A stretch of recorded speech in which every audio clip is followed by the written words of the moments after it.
할렐루야. 하나님께서 우리 삶에 평안을 더하시고 우리 삶에 크신 은혜를 더하여 주시기를 소원합니다. 이번 시간에 이제 요한계시록 4장에 있는 이 말씀을 마무리하고 그래서 다음 주부터는 이제 5장에 대한 말씀으로 넘어가려고 합니다. 우리가 지난주에 이제 보좌를 둘러싼 네 생물에 대한 묘사를 읽었죠. 7절에 있는 말씀인데 이 7절에 있는 네 생물, 하나님의 보좌를 둘러싼 네 생물이라 되어 있는 사실은 천사입니다. 그죠? 천사고 이사야서에 보면 이 천사의 이름을 스랍이라고 표현을 해요. 스랍이라고 표현을 합니다. 그래서 이 다른 천사와 좀 다르게 이 하나님의 보좌를 둘러싸고 있는 이 스랍이라고 하는 네 생물은 조금 독특한 면을 가지고 있다. 그런데 왜 이제 천사를 생물이라고 표현했냐고 하면 우리가 이제 하나님의 보좌에 성삼위 하나님이 계시잖아요. 하나님이 계실 곳에 그 자리에 우리가 이제 성부 하나님뿐만 아니라 성자 예수님 그리고 성령 하나님께서 같이 계시는 자리인데 우리가 사장에 보면 그 자리에 예수님에 대한 성자 예수님에 대한 묘사는 없더라는 거예요. 왜 없더라? 예수님께서 지금 그 순간까지 이 땅에서 우리를 구원하시는 구원의 사역을 감당하고 계시기 때문에 그렇더라. 우리가 예수님이 이제 십자가에서 돌아가시고 3일 만에 부활하신 다음에 40일 동안 이 땅에 계시면서 제자들에게 자기의 부활한 몸을 직접 보여주시면서 이제 예수님을 믿으라고 증거하시잖아요. 그리고 40일이 지난 후에 제자들이 보는 앞에서 예수님께서 이제 성천 다시 하나님 나라로 올라가시는데 그 이후에 예수님이 다시 이 땅에 오시지는 않으셨습니다. 예수님이 다시 이 땅에 오실 때는 언젠가 될지 모르지만 앞으로 미래에 있을 이 땅의 마지막 종말의 때 예수님 다시 오실 텐데 예수님은 분명히 지금 이 순간에도 또 사도 요한이 이 요한계시록을 기록할 당시에도 하늘나라에 계시는 거예요. 그런데 왜 예수님이 천국에 없는 것처럼 묘사가 되어 있느냐라고 하면 하나님 나라에 계시는 이 예수님께서 그 하나님 나라에서도 계속해서 우리를 구원하시는 구원의 사역을 지속하고 계시더라. 그러니까 예수님의 구원의 사역이라고 하는 것은 십자가의 대속의 사건만이 구원의 사역이 아니라고 하는 것입니다. 십자가의 대속의 사역이 구원의 사역의 핵심이고 또 그리고 그것으로 인해서 구원의 사역의 문이 열렸다는 거죠. 그 이후에도 구원의 문은 닫히지 아니하고 지금도 계속해서 예수님이 이 땅에 다시 오실 그 마지막 때까지 이 땅에서 예수님의 구원의 사역은 지속되어지고 있다라고 하는 것입니다. 그래서 우리 고린도후서에 보면 이 시대를 뭐라고 표현하는가 하면 구원의 시대라고 이야기하는 거죠. 보라 지금은 구원을 받을 만한 때다. 만약에 예수님께서 지금 구원의 사역을 하고 계시지 않는다 그러면 우리가 예수님의 이름으로 복음을 전하고 예수님의 십자가의 대속을 전하는 것이 아무 효력이 없을 것입니다. 그런데 예수님은 지금도 십자가의 사역, 대속의 사역을 계속하고 계시더라. 우리를 위해서. 그래서 히브리서에 보면 예수님의 이 대속의 사역을 뭐라고 표현하고 있습니까? 이제 예수님이 천국에 있는 지성소에서 지금도 어린 양의 보혈을 가지고 우리를 위해서 대제사장의 직분, 우리의 죄를 대속하시는 그런 직분을 계속 감당하고 있다 이렇게 표현하고 계세요. 그러나 그것은 이제 상징적인 표현이고 예수님께서 천국에 계시지만 하늘나라에 계시지만 여전히 우리의 구원을 위한 대속의 은혜의 문을 닫지 않고 계시다라고 하는 걸 표현합니다. 그래서 요한계시록의 이 사도 요한의 눈에 예수님이 지금 천국에 안 계신 것처럼 표현되어 있는 거예요. 그리고 5장부터 이제 5장 첫머리부터 예수님이 어린 양이신 예수님의 모습으로 나타납니다. 이제 지상에서 구원의 사역을 다 마치시고 이제 5장부터는 심판이 일어나기 때문에 그렇습니다. 그래서 4장까지는 아직 구원의 때다라고 하는 것을 우리에게 말씀하고 있는 것이죠. 그래서 그러면 예수님이 안 계시는 이 천국의 보좌를 이 네 생물이 각각 자기의 형상, 사도 요한의 눈에 비치는 형상으로 예수님의 모습을 대신 표현하고 있다. 그렇게 말씀드렸잖아요. 그래서 이 7절에 보면 이 네 생물의 특징적인 모습이 사자 같고 한 생물은 송아지 같고 또 한 생물은 사람 같고 또 나머지 생물은 독수리 같더라. 이 사자 그리고 송아지, 사람, 독수리는 각각 예수님의 어떤 사역 모습을 표현하는 거죠. 그래서 사자는 이 땅에 왕의 권세, 왕으로서 오신 이제 예수님을 표현합니다. 5장에도 보면 유다 지파의 사자, 다윗의 뿌리 이렇게 표현합니다. 그래서 예수님을 사자로 표현해요. 예수님이 사자로 표현되어 있는 것은 모든 짐승의 왕이잖아요. 그러니까 이 세상에서 그 사자가 포효하고 사자가 부러질 때 모든 그 어둠의 권세 또 모든 사단의 무리들이 물러가고 도망가는 이제 이런 모습들을 표현하는 것이죠. 그래서 사자. 그 송아지는 뭡니까? 예수님의 신실하심과 성실하심과 순종과 충성을 표현하는 거죠. 그리고 사람은 이 땅의 인자, 사람의 모습으로 오신 예수님을 표현하는 것이고, 그리고 독수리는 하늘로 올라가시는 예수님의 성천, 예수님의 성귀라고 하는 것들을 표현하고 있더라라고 하는 것입니다. 그런데 8절에 보면 이 생물이 이제 6개 날개를 가졌다 그래요. 6개 날개는 한 쌍입니다. 좌우에 2개씩 이렇게 세 쌍이니까 이게 6개 날개죠. 근데 6개 날개를 왜 가졌는가 하면 이게 이제 이 6개 날개에 이제 용도가 있어요. 그게 이제 이사야서 6장 2절에 표현되어 있습니다.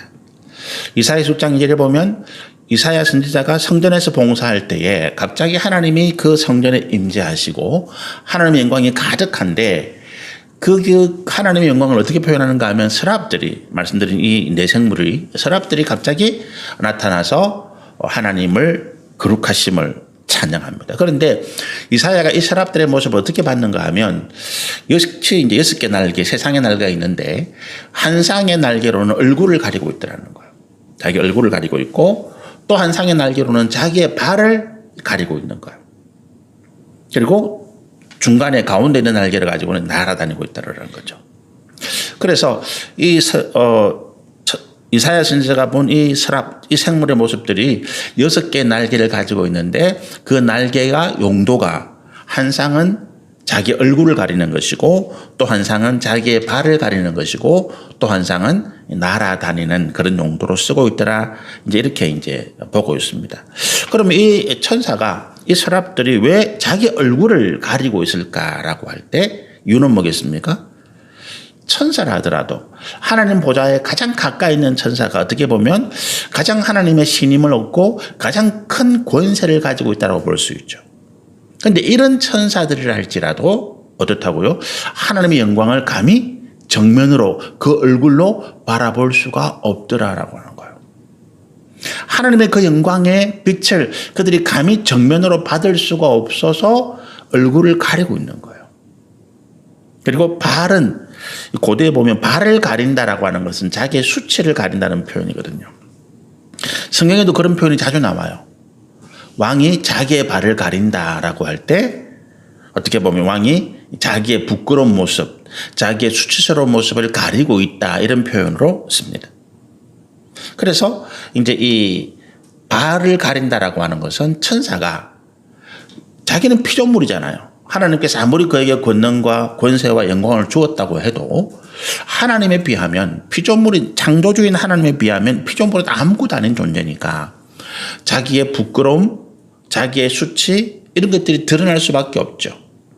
우리가 빛이 환하게 비칠 때 그 환한 빛 가운데 모든 우리의 더러운 것들, 정결하지 못한 것들이 낱낱이 드러납니다. 그래서 이 죄인들이 빛을, 밝음을 피하는 이유가 거기 있는 거야. 자기의 부끄러운 모습, 자기의 수치스러운 모습이 드러나는 것을 싫어하는 거죠.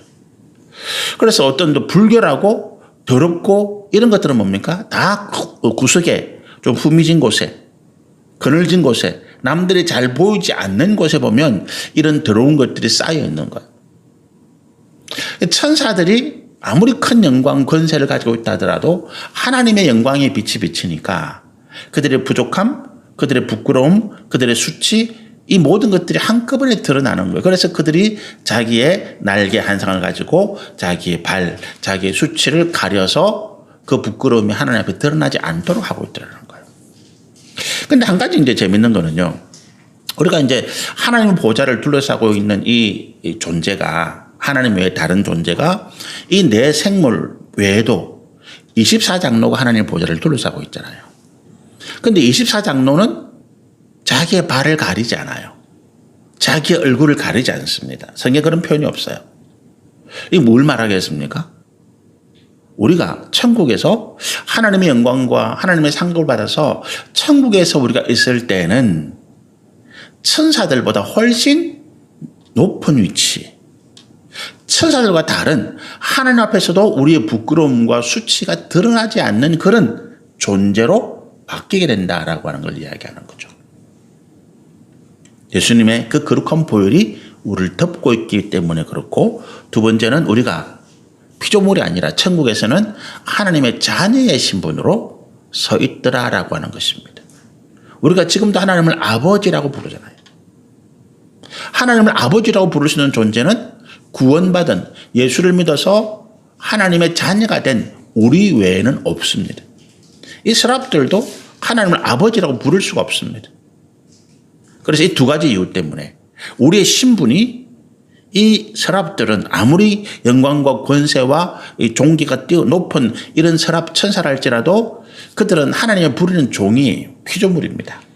그러나 우리는 하나님의 법적으로 인정받은 양자, 아들이라고 하는 것입니다.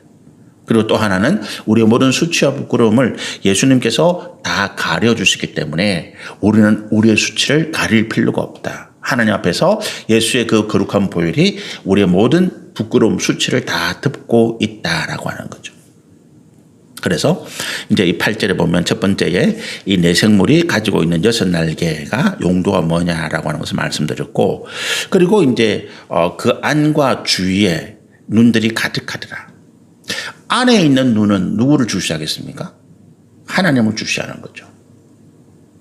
여러분, 우리가 하나님을 믿는다라고 할 때 우리의 눈과 우리의 마음과 우리의 의식과 우리의 모든 삶의 방향이 하나님을 따라가는 거예요. 거듭 말씀드립니다만은 신앙생활에 있어서 가장 중요한 게 뭐냐 하면 방향이에요. 방향입니다. 이단들이 대단히 놀라운 어떤 지식도 가지고 있고 대단히 놀라운 어떤 일들을 하기도 합니다. 그런데 그들이 왜 이단입니까? 하나님을 바라보지 못하고 있기 때문에. 그들의 신앙의 목표가, 그들의 섬김의 목표가 하나님이 아니라는 거예요. 거짓과 불의와 하나님을 왜곡되게 하는, 하나님을 경외하지 않는 그런 불신앙, 불순종이 그들 가운데 있기 때문에, 그들의 방향이기 때문에 그들이 아무리 대단한 척해도 아무것도 아니라는 거예요. 오히려 하나님의 진노와 저주 앞에 멸망할 수밖에 없는 존재들아라고 하는 것입니다. 우리의 신앙이 하나님께서 왜 기뻐하시느냐? 우리의 방향성이 하나님께로 맞춰져 있다는 거예요. 여러분 삶 속에서 벌어들이는, 거둬들이는 돈도 있고 명예도 있고 권세도 있고 이런 것들 있잖아요. 이것들을 하나님께 방향을 맞춰야 돼요. 내가 벌은 재물이, 내가 벌은 소득이 이게 하나님 앞에 복이 되고 정말로 이것이 하나님께 은혜가 되고 그래서 내게 더 큰 하나님의 복을 가져오게 하려면 이것들이 하나님께 방향을 맞춰야 된다는 거예요. 우리 자녀도 마찬가지예요. 이 땅에서 어떤 일을 하든지 그거는 상관이 없습니다. 그러나 그 삶에서 그 방향성이 하나님께로 맞춰져야 된다는 거예요.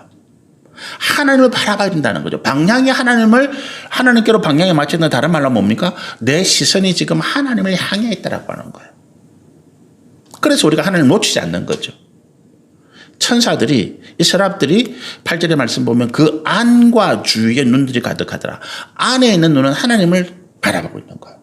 하나님의 뜻하심, 하나님의 계획하심, 하나님께서 무엇을 준비하고 계신지 그걸 보고 그리고 그 뜻을 헤아려서 그 명령을 받아서 우리에게 전해주는 역할을 하는 거죠. 밖에 있는 눈은 뭡니까? 우리 지난주에 말씀드린 것처럼 이 천사들이, 이 서랍들이 하나님께 다가오는 부정한 것들을 경계하는 거예요. 하나님을 보호하는 것이 아니라 그 부정한 것들이 하나님께 나왔다가 멸망당할까 봐. 그래서 하나님의 명령에 따라서 그 부정한 것들을 정결하게 하시는 역할도 그들이 하고 있더라. 이런 것입니다. 자, 그런데 그들이 찬양하는 내용이 있습니다. 그들이 밤낮 쉬지 않고 8절 중반이죠. 그들이 밤낮 쉬지 않고 이르기를 거룩하다 거룩하다 거룩하다 이렇게 이야기합니다. 거룩하다라는 말을 3번 하죠. 우리 3이라는 숫자가 이제 삼위일체 하나님을 가리키는 단어이기도 합니다. 숫자죠. 거룩하다. 그러니까 거룩하다를 3번 외칩니다. 이사야서 8장에도 이사야 6장에도 보면 이 서랍들이 거룩하다 거룩하다 거룩하다 이걸 3번 외쳐요. 삼일체 하나님을 찬양하는 모습입니다. 그리고 우리 거룩이라는 단어는 하나님의 임재를 나타내는 단어다 이런 말씀드렸잖아요. 이 거룩이라는 어떤 뜻이 굉장히 어떤 한문으로 될 수도 무슨 말인지 모르는데 이해가 잘 안 돼요. 저도 이 거룩이라는 단어의 뜻을 저는 이해를 잘 못하는데, 그러나 거룩이 어느 때 쓰느냐? 하나님께서 임재할 때 쓰는 단어예요. 그래서 성경을 통해서 우리가 거룩이라는 단어를 뜻을 유추해 보면 이 거룩하다라고 이야기할 때는 하나님께서 그곳에 임하여 계시다라고 하는 것입니다. 우리를 하나님의 거룩한 성전이다. 사도 바울이 그렇게 말합니다. 왜 우리가 거룩한 성전이 됩니까? 우리 안에 성령 하나님이 임재하여 계시기 때문에 그렇더라는 거예요. 이 예배당이 거룩하다 지금. 왜 거룩합니까? 이 예배의 자리에 하나님께서 임하여 계시기 때문에 그렇더라. 그래서 이 거룩이라는 단어의 뜻이 의미가 하나님께서 임재해 계시는 그 상태, 그 상황을 묘사하는 단어인데 어디에 계십니까? 이곳에 계신 거예요. 그런데 거룩하다는 이것이 또 다른 의미가 있습니다. 하나님을 찬양할 때 가장 먼저 쓰는 단어가 거룩인데 이 거룩이 하나님께서 임재해 계신 이 상황이 우리가 어찌 찬양을 하지 않을 수 있겠느냐 이런 표현이에요. 천사가 거룩하다 할 때 우리는 아멘이라고 표현합니다. 천사가 거룩하다 할 때 정결한 하나님의 백성들은 아멘이라고 표현해요. 그런데 천사들이 거룩하다라고 이야기할 때 정결하지 못한 하나님의 백성들은 나 이제 죽었구나라고 이야기한다고요. 그 이유가 뭐겠습니까? 하나님의 임재 앞에 정결한 하나님의 백성들은 하나님의 칭찬과 상급과 영광을 받지만 정결하지 못한 자들은 하나님의 진노와 심판으로 소멸되어 버리기 때문에 그렇습니다. 하나님이 임재해 계신 우리, 근데 성령 하나님 우리 안에 계신데 그러면 왜 우리는 죄를 지어도 괜찮고 악한 하나님을 떠나서 내 마음대로 행해도 나는 괜찮은데요? 그렇게 왜 이야기합니까? 아까 처음 말씀드린 것처럼 지금은 뭐라고요?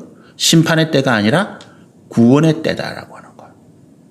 지금은 예수님의 십자가의 대속의 은혜가 우리를 봐주고 있는 거예요. 계속해서 회개를 요청하는 거예요. 그래서 성경에 보면 성령이 로마서에 보면 말할 수 없는 탄식으로 우리 가운데 탄식하고 있다. 우리가 기도를 제대로 하지 못할 때 우리가 하나님의 뜻을 제대로 깨닫지 못하고 계속 범죄할 때 우리 마음이 자꾸 그리낌이 오고 뭔가 거북하고 불편하고 이런 상황을 느낀다. 성령이 지금 내 안에서 탄식하고 있다라고 하는 거예요. 내가 지금 회개해야 될 때인데 회개하지 못하고 계속 육신의 정욕으로 달라고만 하든지 하나님의 말씀이 들어올 때 그 말씀 앞에 내 마음에 찔리더라. 뭔가 좀 불편하고 아프고 고통스럽더라. 성령께서 탄식하고 계신 거예요. 이 말씀 앞에 우리가 돌이켜야 되는데 그 말씀 앞에 돌이키지 못하고 계속해서 우리가 죄악의 길로 가고 있는 이 상황을 하나님께서 탄식하고 계시더라는 거죠. 그래서 성령이 우리 안에서 역사하심 앞에 우리가 정결함을 가질 때 가장 먼저 우리가 느끼는 감정이 뭐냐 하면 평안이에요. 지난 금요일날 제가 이제 그 사무엘 어머니 한나에 대한 말씀을 묵상을 보내드렸잖아요. 그 한나라고 하는 여인이 사무엘의 어머니가 왜 그렇게 하나님 앞에 계속 울면서 고통스럽게 기도하는데도 그 마음에 원함과 억울함과 원통함이 해결되지 않느냐는 거예요. 아들이 없기 때문에 그렇죠. 그 마음 가운데 하나님이 주시는 평안이 없기 때문에 그렇더라고요. 아들이 있고 없고가 중요한 게 아닌 거죠. 엘리 제사장이 그 한나의 기도를 듣고 한나의 마음을 듣고 하나님께서 네 기도를 들으셨으니까 평안히 가라. 그 말 한마디에 한나의 마음이 확 바뀌거든요. 그 상황에서 그가 아들이 있었습니까? 아니에요. 그가 그 마음에 가지고 있던 분노, 원한, 집착 이런 것들을 다 버리고 하나님 앞에 성결한 마음을 회복했더라는 거예요. 그러니까 그 안에 계신 하나님께서 그를 평안하게 하시는 거죠. 여러분 복음서에 보면 예수님께서 많은 병자들을 고치시잖아요. 많은 죄인들에게 하나님의 은혜를 통해서 그들을 구원하십니다. 그러면서 그들을 보낼 때 반드시 하는 말씀이 있습니다. 평안히 가라는 거예요. 평안히 가라는 거예요. 우리가 성결하지 못하면 절대 우리 삶 가운데 평안이 임하지 못합니다. 돈이 많아도 나는 불안해요. 염려가 오고 걱정이 오고 고통스럽습니다. 돈 때문에. 지금 우리 정치인들이 이 정권을 권세를 우리나라 정치인들이 대단한 권세를 가지고 있습니다. 그죠? 그런데 이 사람들이 그것 때문에 지금 죽겠다고 난리치잖아요. 여러분 우리가 돈이 없고 명예가 없고 권세가 없다 하더라도 하나님 안에서 하나님 앞에서 우리가 평안하고 복되고 행복한 삶을 살 수 있는 비결인데 그게 뭐냐 하면 내가 정결한 거예요. 내가 정결할 때 돈이 없어도 많아도 상관없어요. 있어도 없어도 그거 상관없이 나는 하나님 주시는 평안함 가운데 내 삶을 누릴 수 있더라는 거예요. 그 다음에 하나님께서 우리에게 하나님의 뜻을 이룰 무언가를 주십니다. 한나에게는 아들이죠. 한나가 간절히 원했던 아들이 한나에게 하나님 주시는 뜻을 이루는 도구인 거예요. 그 전에 한나는 어떻게 아들을 구했습니까?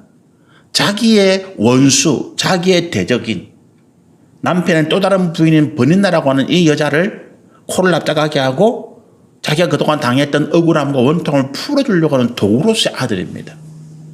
한나에게는 그 아들이에요. 그 아들이 그런 의미입니다. 그러나 그가 정결한 이후에 하나님의 은혜를 받고 그 마음속에 삶 속에 평안이 임한 다음에 그 아들은 어떤 아들입니까? 하나님의 뜻을 이루는 하나님의 선하신 도구예요. 그 앞에 한나가 이런 기도하죠. 하나님 만약에 저에게 아들 주신다면 제가 이 아들을 하나님께 바치겠습니다. 그 소원도 사실은 진실한 소원은 아닌 거죠.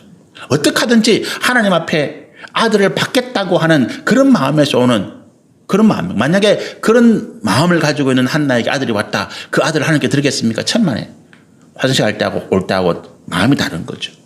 자기 욕심대로 쓰는 거예요.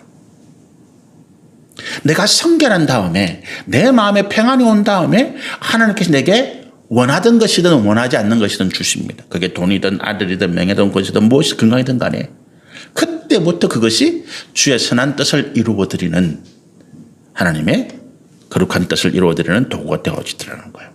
거룩하다. 하나님께서 임하신 그 자체가 찬양을 받을지 우리가 어떻게 우리가 찬양하지 않겠냐는 거예요. 정결하지 못한 자에게는 심판하시고 정결한 자에게는 은혜를 주시는 그 하나님. 또 정결하지 못하다 하더라도 이사야처럼 회개하고 또 우리가 예수님의 은혜 앞에서 회개할 때 그 정결함을 회복해 하시는 그 하나님을 우리가 어찌 찬양하지 않겠느냐는 것입니다. 하나님이 임재하시는 그 순간에 우리 모든 삶의 문제들이 다 해결받고 우리 고통이 다 끝이 나고 하나님 주시는 영광의 역사가 임하게 될 줄로 믿습니다. 이게 찬양하는 거죠. 그러면서 이제 8절 하반절에 이렇게 이야기합니다. 거룩하시다 하면서 그 하나님 어떤 하나님이냐? 주 하나님 곧 전능하시니 그러면서 전에도 계셨고 이제도 계시고 장차 오시리다 이렇게 말해요. 주 하나님 이렇게 표현합니다. 주 하나님. 여러분 이제 우리가 주 하나님이라고 이야기할 때 뒤에 이제 요거는 좀 뒤에 말할게요. 우리 그 이사야 24장 오늘의 말씀에서 여기서 이제 말하는 주 하나님은 주관자죠, 그렇죠? 천사들은 주관자, 우리를 주관하시는 분, 이 땅을 창조하시고 주관하시고 다스리시는 분 이런 의미고, 그 다음에 이제 하나님에 대해서 이렇게 말합니다. 전능하시니, 전능이라는 말은 이제 이해가 다 되시죠? 그 다음에 전에도 계셨고 이제도 계시고 장차 오시리, 이게 이제 하나님의 영원성에 대한 것입니다. 우리가 하나님의 영원이라고 이야기할 때 시작도 없고 끝도 없는 상황이잖아요. 시작이 있고 끝이 있으면 그건 영원이 아니에요. 천사들도 영원한 존재인데 하나님의 영혼과 천사들의 영혼은 좀 다릅니다. 천사들은 시작점이 있는 거예요. 끝은 없는데 하나님께서 그들에게 영생의 은혜를 주셔서 끝이 없이 영원토록 살아가는데 시작점이 있단 말이죠. 그 시작점이 뭡니까? 하나님이 그들을 창조하신 때예요. 우리도 영원히 살아갑니다. 그러나 우리도 하나님의 영혼과 다릅니다. 우리도 시작점이 있는 거예요. 근데 하나님은 시작점이 없는 거예요. 그걸 뭐라고 표현하는가 하면 전에도 계셨고. 이게 태초, 창조 이전을 말합니다. 이 땅에 창세기 1장 1절에 태초에 천지가 창조되시는 그 이전에 계신 분이더라. 영혼을 이야기해요. 그리고 이후에도 이 땅에 모든 것이 멸망한 이후에도 하나님은 계시더라. 그리고 장차 오시리더라. 이 땅에 오셔서 우리의 모든 것을 심판하신 하나님이시다. 이게 이제 성부 하나님 된 표현인데 이 성부 하나님 된 표현 이 말씀이 그대로 어디에 나오는가 하면 요한계시록 1장 8절하고 계시록 22장 13절에 나와요. 근데 요한계시록 1장 8절과 계시록 22장 13절에 있는 이 말씀은 예수님에 대해서 찬양하는 거예요. 예수님에 대해서 찬양하면서 똑같이 표현을 써요. 나는 알파와 오메가다. 알파와 오메가는 이제 그 당시 헬라어의 첫 문자와 마지막 문자라고 그랬잖아요. 나는 처음과 마지막이다 이 말이에요.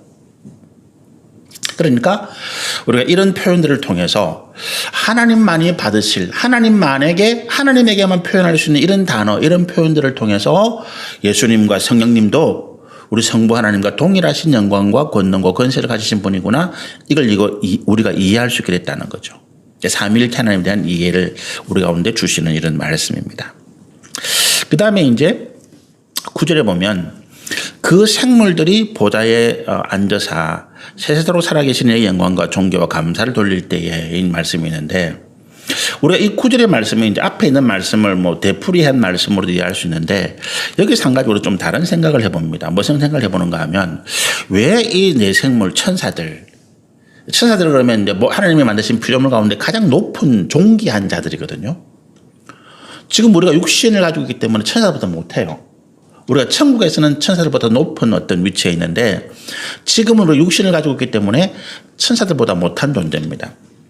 그런데 피조물 가운데 가장 높은 존재인 이 천사가 왜 이토록 하나님을 영광과 존귀와 찬양하는 이런 이야기를 할까? 그 이유가 뭘까라고 하는 것입니다.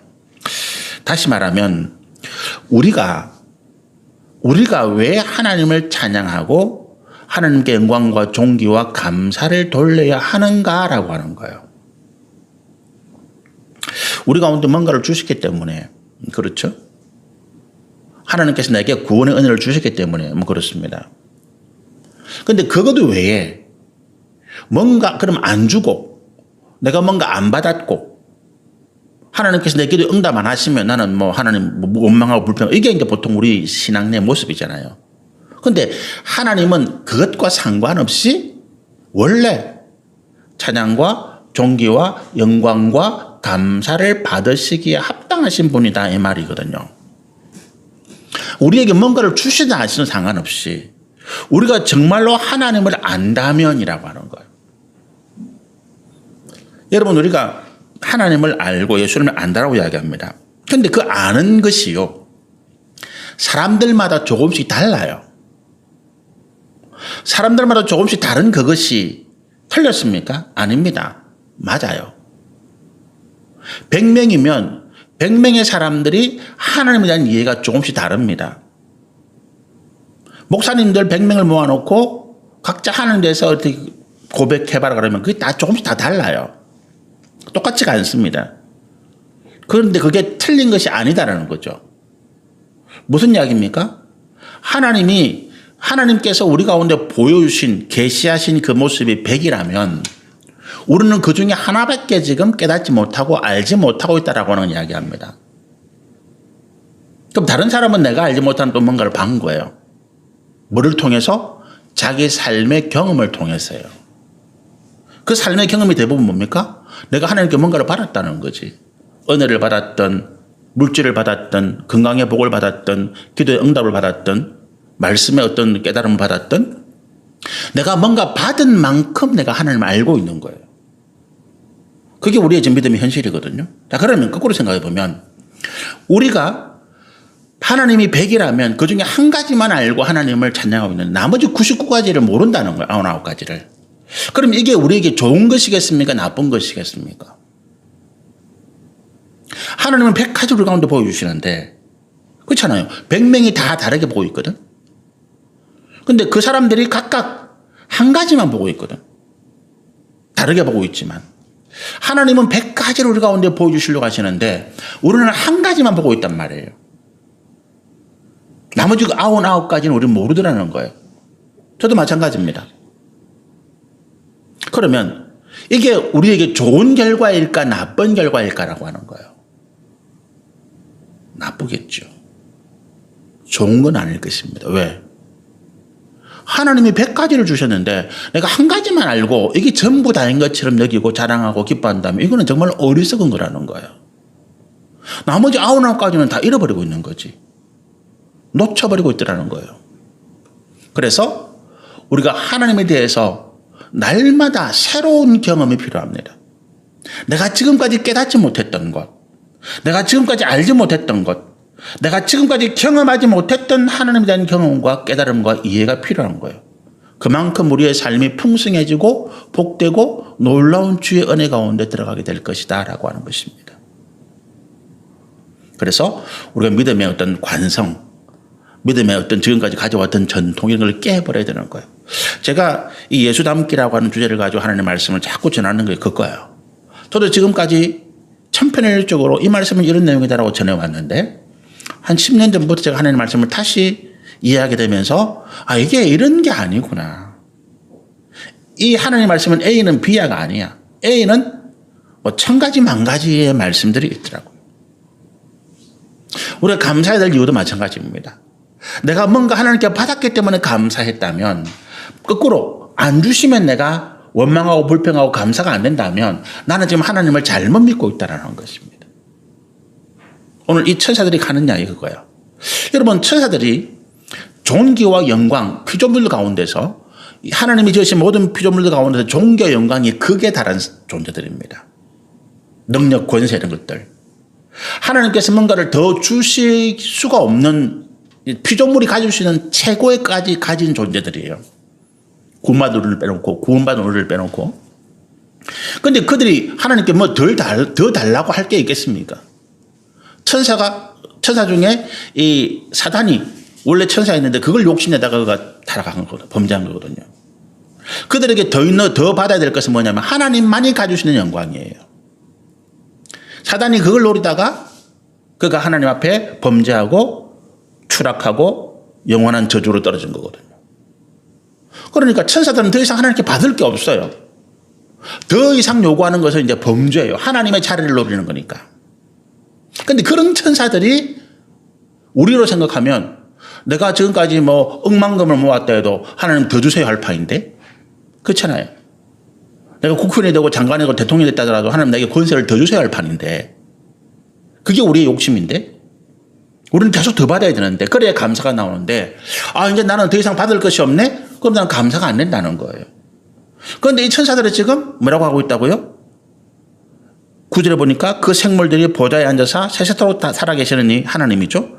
그에게 영광과 존귀와 감사를 계속 돌리고 있더라는 거예요. 계속해서.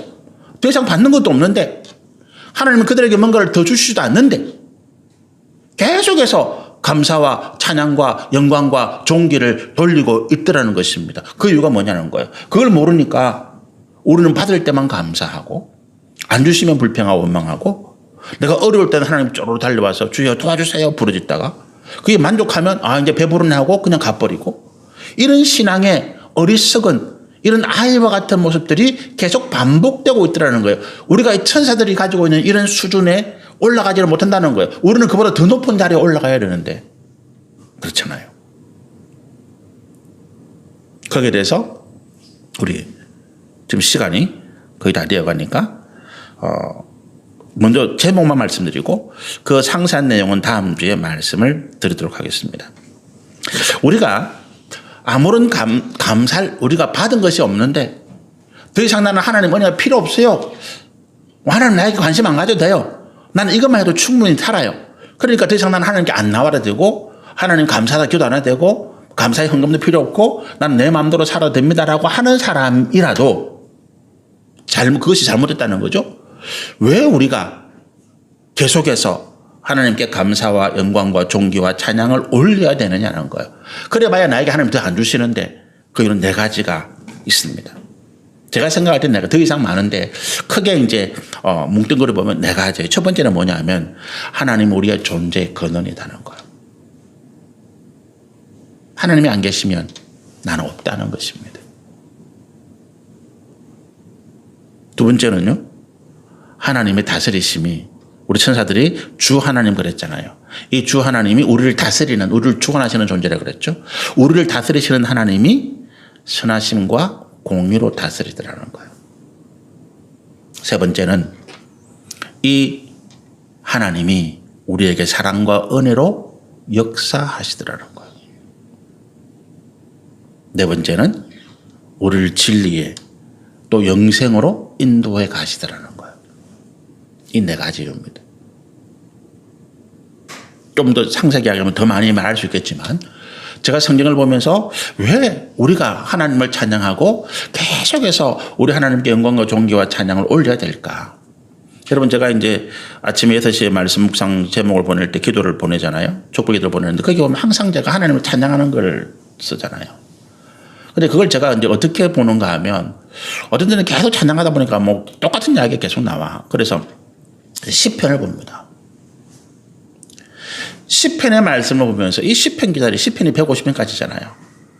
매 시편마다 하나님을 찬양하고 하나님을 높이고 감사하는 내용이 안 들어간 게 없어요.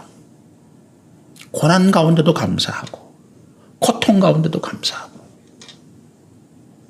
날마다 우리가 뭐 그리 감사거리가 많겠습니까? 우리가 부딪히는 경험만 생각해 보면 오히려 감사보다 원망하고 불평하고 하나님께 하나님이 알아주세요. 이렇게 이런 때가 더 많겠죠. 그런데 왜 우리가 날마다 감사하고 찬양하고 하나님께 이름을 높여드립니까?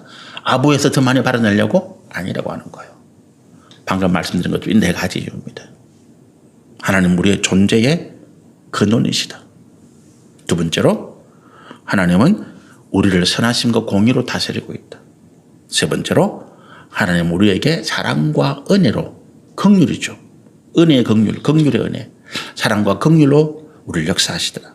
네 번째로 우리를 진리로 또 영생으로 인도해 가고 계시더라. 이 네 가지에 대한 상세한 말씀 또 이어서 진행되는 말씀들은 다음 주에 계속해서 말씀을 나누도록 그렇게 하시겠습니다. 우리가 하나님 앞에 하나님이 우리 가운데 함께 하신다는 이 사실만으로도 우리는 충분히 다 받은 거예요. 하나님 우리가 함께 하신다. 그 놀라우신 하나님, 구약시대에 수많은 하나님의 위대한 종들이요. 아브라함, 모세, 이삭, 야곱, 다윗 할 것 없이 하나님이 그들과 함께 하시기를 굉장히 갈급해하고 간구했거든요.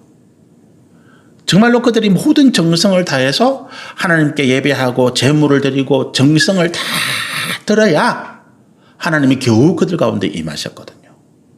성경 보세요. 하나님이 그렇게 쉽게 임하시나? 아니에요. 높은 산에 올라가서 어떤 짐승을 잡고 정성을 드리고 솔로몬 같은 경우는 뭐합니까? 1000번제를 드렸다고. 그런데 우리에게는 우리가 그런 거 안 해도 하나님 우리 가운데 그냥 계시는 거예요. 이게 얼마나 놀랍고 큰 은혜인지 우리가 지금 감지를 못하고 있어요. 너무 크니까 어떻게 생각하면 이게 너무 크니까 이해가 안 되는 거예요. 벙벙한 거지. 이 한 가지만 생각해도 우리가 얼마나 큰 은혜인지 모릅니다. 아브라함이, 모세가, 이삭이, 야곱이, 요셉이, 다윗이, 엘리야가 하나님의 임재하심을 바라고 그렇게 기도하고 부르짖고 하나님께 온갖 정성과 온갖 재물과 온갖 봉헌과 순종을 다해 그래서 하나님 그들 가운데 함께 하시는데 우리는 그냥 하나님 우리 가운데 계시는 거예요.